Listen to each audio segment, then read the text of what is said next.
Hello everyone. তো আজ আমাদের গ্রামের শীতলা মায়ের পুজো বসেছে, তার জন্য আমাদের পুকুর ঘাটে এসে এই শীতলা মায়ের ঘট তোলা হচ্ছে। ঘট তোলার জন্য প্রথমে পুজো করা হচ্ছে, এখানে কিছুক্ষণ ধরে পুজো চলবে। পুজো করার পরে তারপরে ঘট তোলা হবে। তো আমাদের গ্রামে শীতলা মায়ের পুজো খুব বড় জাঁকজমক করেই পুজো হয়। এক সপ্তাহ ধরে প্রায় পুজো চলে।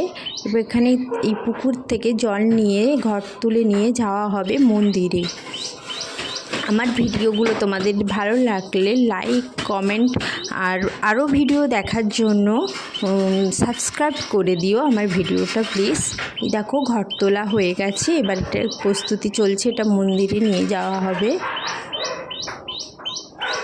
দেখো ঘণ্টা, ঢাক, কাঁসর আর বাজনা সমস্ত কিছু শাঁখ বাজিয়েই